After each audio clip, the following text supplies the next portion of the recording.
예수님께서 탄생하시는 것을 예고하는 장면입니다. 먼저 이제 지난주에 살펴보았던 것처럼 세례 요한의 출생을 예고하는 장면이 먼저 나와 있었고요. 이제 그것과 연결해서 예수님의 탄생을 예고합니다. 6달째 6개월이 지난 다음에 천사 가브리엘이 갈릴리 나사렛이라는 동네에 한 처녀에게 찾아가셔서 이 말씀을 전하고 있습니다. 분위기가 많이 바뀌어 있습니다. 세례 요한의 출생은 제사장에게 갔고 아론의 후손에게 갔고, 그리고 이 제사를 드리는 성전 예루살렘, 가장 붐비고 잘 알려진 곳에서 그 선언이 있었다고 한다면, 오늘 본문에 예수님의 탄생 소식은 그렇게 주목받지 못하는 한 여인에게 나타나신 것입니다. 그리고 어딘지도 잘 모르는 갈릴리 나사렛이라는 동네에서 이 일이 일어납니다. 갈릴리 나사렛이라는 동네라고 소개하는 것 자체가 굉장히 이 독자들이 잘 모르겠지라는 전제를 가지고 있습니다. 알면 예루살렘 이러면 되는데, 지금 여기서는 갈릴리에 있는 나사렛이라고 불리우는 동네, 이렇게 소개하는 것은 사람들이 나사렛을 모른다 이런 뜻입니다. 그만큼 조그마한 시골입니다. 아마도 사실 그 시대의 문헌들이 꽤 많이 있는데 나사렛을 언급하는 문헌이 거의 없습니다. 그렇고 실제로 한 500여 명 정도 사는 작은 마을이었다고 합니다. 그렇게 주목받지 못하는 곳. 그래서 나중에 예수님이 나다나엘을 부르실 때 나사렛에서 구주가 메시아가 났다라고 했을 때 나다나엘이 제일 먼저 했던 말이 뭐예요? 나사렛에서 무슨 선한 것이 날 수 있단 말이야? 말도 안 되는 소리 하고 있어. 이런 반응을 보였거든요. 그만큼 나사렛은 주목받지 못하고 시골, 깡시골이라는 느낌입니다. 근데 그곳에 한 여인이 있었는데 그 여인의 이름은 마리아입니다. 오늘 본문에서는 그 마리아를 이렇게 소개하고 있죠. 히브리 말로 마리아는 미리암입니다. 미리암하고 마리아하고 같은 뜻이죠. 마리아를 이렇게 소개합니다. 약혼한, 요셉이라는 사람과 약혼한 처녀다, 그렇게 말하고 있습니다. 요셉이라고 하는 사람과 약혼한 사람이고 그녀는 처녀다. 처녀라는 사실을 강조하고 있어요. 27절에 보면 약혼한 처녀에게 이르되 그 처녀의 이름은 마리아다. 29절에 보면 처녀가 그 말을 듣고, 이게 처녀라는 말을 굉장히 강조합니다. 아직 남자를 알지 못하는 여인이다라는 사실을 강조하고 있죠. 이런 말씀을 들을 때 우리가 딱 생각나는 성경 구절이 있죠. 다음 주에 외워야 될 암송 구절이기도 합니다. 뭡니까? 보라, 처녀가 잉태하여 아들을 낳으리니 그의 이름을 임마누엘이라 하리라. 이 처녀가 잉태하여 아들을 낳는다라고 이사야 7장 14절이 예언했는데, 그 예언의 말씀이 지금 이루어지고 있다라는 것을 본문이 말씀해 주고 있습니다. 그의 이름은 임마누엘이라 하리라, 그렇게 했지만 임마누엘이라는 말을 풀어서 설명하면 이겁니다. 28절을 보시면 이 천사가 처음 마리아에게 나타나서 이렇게 말합니다. 은혜를 받은 자여 평안할지어다. 주께서 너와 함께 하시도다. 주께서 너와 함께 하신다, 이 말이 문법적으로는 임마누엘입니다. 주께서 우리와 함께 하신다 인데요. 이 천사가 이렇게 말을 합니다. 은혜를 받은 자여 평안할지어다. 어순대로 하면 평안하라, 은혜를 받은 자여, 이렇게 되어 있습니다. 근데 평안하라 이 말은 특별한 말은 아닙니다. 사실은 우리나라 말로 하면 샬롬 이런 뜻입니다. 안녕 하고 인사하는 겁니다. 굉장히 놀라운 장면이긴 해요. 왜냐하면 이 당시 문화에서는 모르는 남자가 여자에게 아는 척을 한다는 것은 상상하기 어려운 그런 문화에 있었습니다. 그런데 한 남자가, 가브리엘이지만 한 남자가 나타나서 이 마리아에게 안녕, 하나님이 너와 함께 하셔, 넌 큰 은혜를, 특별한 은혜를 받은 자야, 이렇게 말씀해 주니까 마리아가 깜짝 놀라는 모습이 29절에 나옵니다. 물론 놀란 이유는 사실 사가랴가 또 놀랐잖아요. 성전에서 천사를 보고 깜짝 놀랐는데, 사가랴는 한참 어른이지만 마리아는 지금 사실 이때 약혼하는 나이가 12세, 13세거든요. 그러니까 이때 나이가 이제 초등학교 6학년 정도 되는 나이입니다. 그렇게 치면 사실 굉장히 차이가 있는데, 사가랴는 천사가 나타나는 걸 보고 깜짝 놀라서 두려워했는데, 이 마리아는 그렇지 않습니다. 그 말을 듣고 놀라 이런 인사가 어찌함인가 이렇게 말합니다. 천사가 나타나는데 그게 놀라운 것은 아니고, 그가 왜 나에게 인사하지? 이런 합리적 의심, 생각을 하고 있는 겁니다. 그때 천사가 마리아에게 굉장히 놀라운 말을 합니다.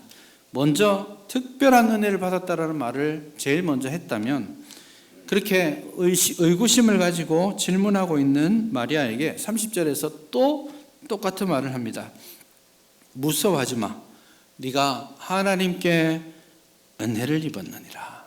특별한 은혜를 입었다라는 말을 두 번 강조하고 있습니다. 그가 경험할 특별한 은혜는 구원의 은혜도 특별한 은혜이지만, 지금 여기서 말하는 특별한 은혜는 하나님의 구원 계획에 특별한 동력자로 부름받았다라는 사실을 말하는 겁니다.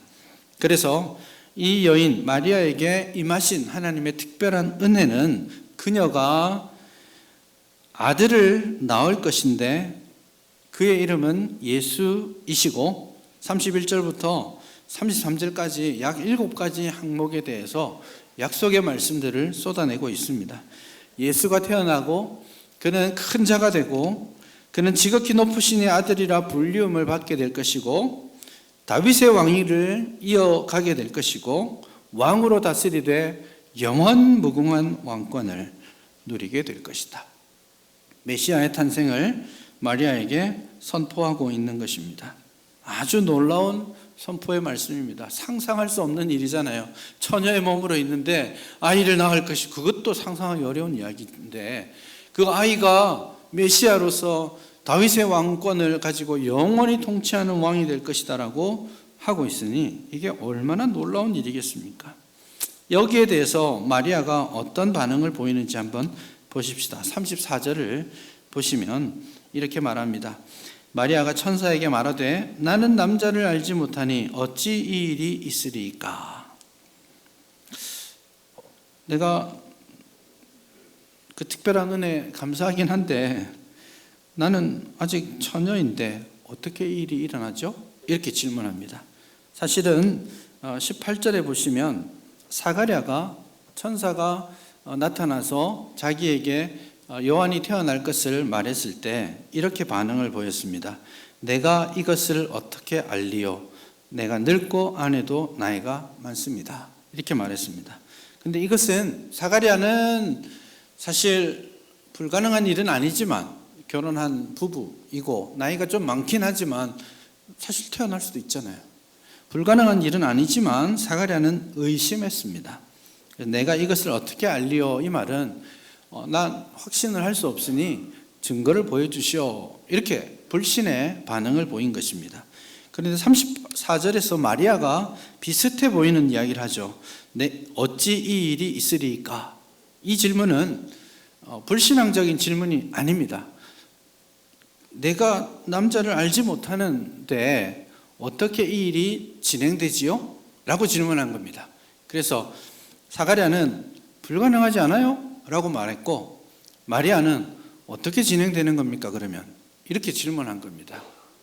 12세, 13세에 해당되는 이 아이 같은 마리아의 모습이 정말 놀라운 담대함과 이성이 있다라는 걸 확인할 수 있습니다. 그렇게 했을 때 천사가 다시 부연해서 설명합니다. 사가랴가 어떻게 알 수 있어요? 이렇게 불신앙적으로 했을 때 천사가 사가랴에게 야, 내가 하나님 앞에 서 있는 가브리엘이야. 신분을 밝히고 못 믿겠니? 이렇게 하고 말 못하는 그런 징계를 내렸지 않습니까? 그에 비하면 천사가 마리아에게는 부연해서 더 구체적으로 설명합니다. 성령께서 너에게 임하시고 하나님의 능력이 너를 덮어서 그 일이 가능하게 될 거야. 그러면서 37절에 보면 대저 하나님의 모든 말씀은 능하지 못하심이 없느니라. 그렇게 말씀합니다. 여러분, 이 본문의 내용이 우리 교회가 고백하는 가장 근본적인 신앙 고백 중에 하나를 말하고 있는 겁니다. 여러 가지 교리적으로 중요한 부분이 있지만 예수님과 관련해서 우리가 고백하는 가장 전제가 되는 신앙 고백은 뭐냐면 예수님께서 무죄하게 탄생하셨다라는 거에 있습니다. 그럼 그것이 어떻게 가능하냐라고 했을 때 소요리 문답은 두 가지로 이야기하는데요. 소요리 문답 22문에 나옵니다. 첫 번째는 동정녀, 처녀의 몸에서 태어나셨다. 다시 말해서 아담의 후손으로 태어난 모든 사람, 우리죠. 그래서 이렇게 표현합니다. 보통 생육법으로, 일반적인 출생의 방식으로 태어나는 모든 사람은 아담의 죄성을 가지고 태어납니다. 그래서 자기의 죄를 해결할 수 없어요. 그래서 예수님께서는 그 보통 생육법으로 이 땅에 오시지 않고 처녀의 몸에서 태어나셨다라는 것입니다. 근데 그걸로 끝이 아니고요. 처녀의 몸으로 태어나신 것과 함께 성령의 능력으로 그 일이 가능하다라고 말씀합니다. 그래서 앞에는 처녀다라는 말을 강조했고 뒤에 두 번째 부연 설명할 때 성령께서 너에게 임하시고 지극히 높으신 이의 능력이 너를 덮으실 것이다.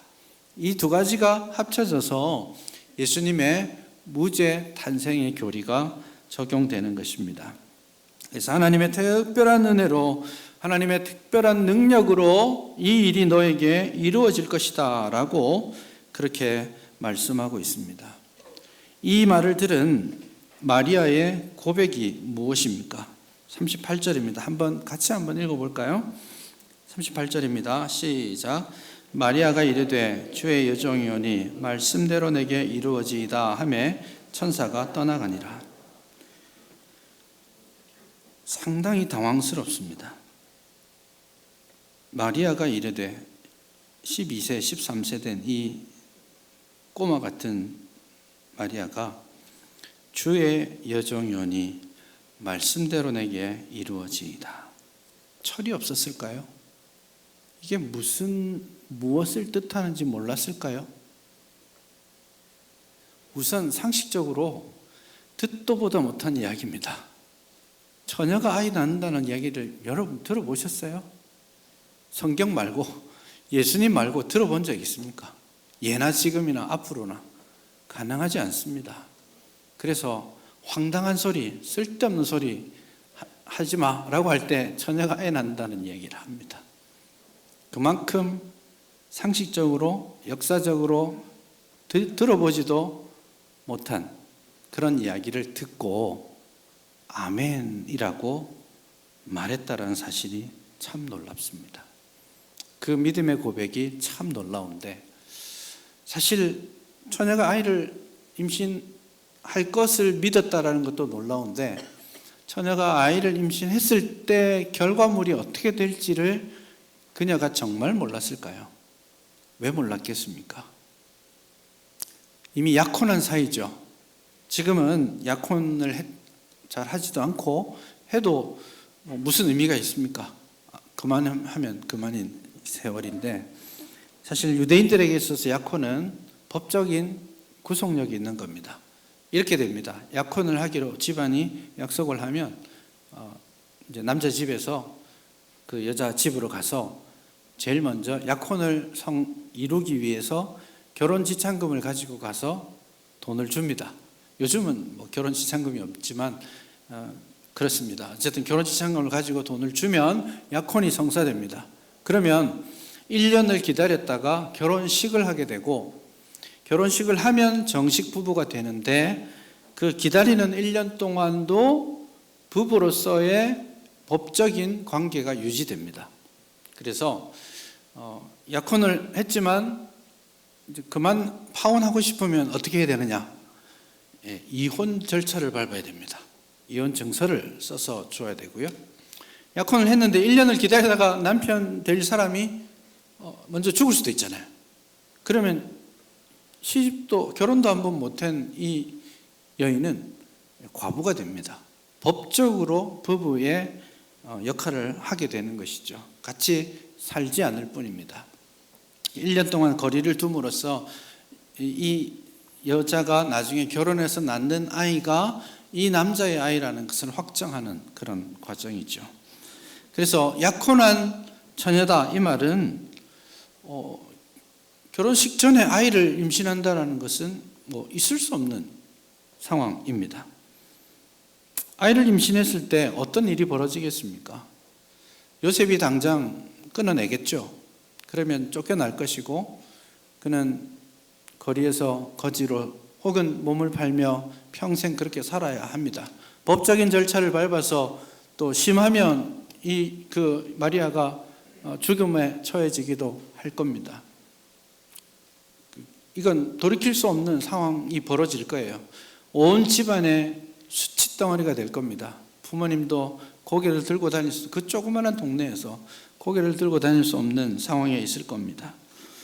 여러 가지 있을 수 없는 상황들이 자기에게 펼쳐지겠지만 마리아는 이렇게 말합니다. 그 모든 것이 내게 고통과 눈물과 혹은 죽음이 온다 할지라도 이게 하나님께서 원하시는 거라면 주의 말씀이 내게 이루어지기를 바랍니다. 그렇게 고백합니다. 있을 수 없는 말 같지만 그는 어려운 형편이 아니라 고통스러운 현실이 아니라 받아들일 수 없는 상황이 아니라 앞으로 어떤 일이 벌어질지 모르겠지만 무슨 어려움이 있을지 모르겠지만 하나님께서 정하신 길이라면 그 길을 가겠습니다. 그렇게 고백합니다. 진짜 믿음 뭘까요? 사람이 하나님을 믿는다라는 건 뭘까요? 계산해보고 손익계산서 튕겨보고 내게 유익하면 가고 아니면 마는 것? 그거 믿음의 길 아닙니다. 예상해보고 길이 뻔하게 보이면 야, 이 길 가면 되겠구나 하고 보고 가는 것 믿음의 길 아닙니다. 보이는데 그냥 가면 되지 믿음입니까? 내 머리로 계산해보니까 다 이해가 돼요. 하나님이 하실 일이 이해가 됩니다. 그래서 가면 그게 믿음인가요? 진정한 의미에서의 믿음인가요? 내 머리로 다 이해가 되는데 그냥 이해하고 가는 길이죠. 믿음으로 간다라는 것, 믿음으로 주님의 길을 선택한다라는 것, 그거 앞이 막혀 있어 보이고 앞에 길들이 보이지 않을 때에도 여러 가지 어려운 형편들이 예상된다 할지라도 하나님의 신실하심을 믿고 그 길을 선택하겠습니다 라고 고백하는 것이죠. 하나님께서 우리에게도 특별한 은혜를 주셨습니다. 여러분에게 하나님께서 특별한 은혜 주신 것 맞습니까? 마리아도 믿을 수 없는 것을 믿었는데 사실은 내가 예수 믿는 게 제일 신기한 이야기입니다. 여러분들이 2000년 전에 나사렛 출신이라 나사렛 가보셨습니까? 예루살렘 가보셨어요? 골고다 언덕 가보셨어요? 그 이야기를 듣고 예수님이 십자가 지고 돌아가시고 부활하셨는데 그게 나 때문이라고 믿어진다라는 게 신기한 거 아닙니까? 그거보다 특별한 은혜가 있습니까? 하나님이 특별한 은혜를 우리에게 주셨습니다. 그리고 하나님께서는 우리를 통해서 당신의 특별한 사명을 이루어 가시기를 원하세요. 교회를 통해서 여러분의 삶의 자리를 통해서 하나님의 자녀로서 하나님의 은혜를 증거하는 증인으로서 살아가도록 우리에게 사명을 주신 겁니다. 마리아와 다르지 않는 그런 부르심을 받은 거죠. 그러면 우리가 고백해야 될 것 똑같은 겁니다. 주의 말씀이 내게 이루어지기를 바랍니다. 그것이 우리의 고백이 되었으면 좋겠습니다. 잡아놓고 가지 마시고 보이기 때문에 가지 마시고 이해가 되기 때문에 가지 마시고 믿음은 바라는 것들의 실상이요 보지 못하는 것들의 증거라 하지 않았습니까? 그러니 하나님의 약속 믿고 하나님을 신뢰하고 하나님이 가라고 하시는 그곳에 내가 갈 수 있기를 바랍니다. 근데 이 순종의 자리에 우리가 서지 못할 때가 너무 많아요. 주의 말씀이면 순종하겠습니다라고 선언해야 될 그 자리에서 우리는 너무나 자주 우리의 형편을 고려합니다. 하나님, 상황이 지금 그거 순종할 상황이 아니에요. 하나님, 그러면 손해 난다니까요. 그렇게 하면 가난해질 거예요. 그런 생각을 합니다. 시간을 얼마나 더 투자해야 되는지, 몸을 더 써야 하는지, 그래서 내가 더 고달파지면 어쩌지, 이런 것들이 우리의 순종을 결정하는 이유가 되고 있는 겁니다. 다 보이는 데 있지 마시고 하나님의 말씀이 있다면, 하나님의 마음이 있는 그곳에 내가 있겠습니다라고 고백하는 우리 모두가 될 수 있기를 바랍니다. 힘들어도 괜찮아요. 손해나도 괜찮습니다. 좀 이해 안 돼도 괜찮습니다. 우리를 부르신 분이 하나님이시니까요. 그래서 선하신 주님이 정하신 그 뜻이 나를 통해, 여러분을 통해 이루어지기를 바랍니다. 내 온몸과 내 마음을 통해, 내 삶을 통해 주님의 능력이, 주님의 특별한 은혜가 세상에 흘러갈 수 있기를 간절히 바랍니다.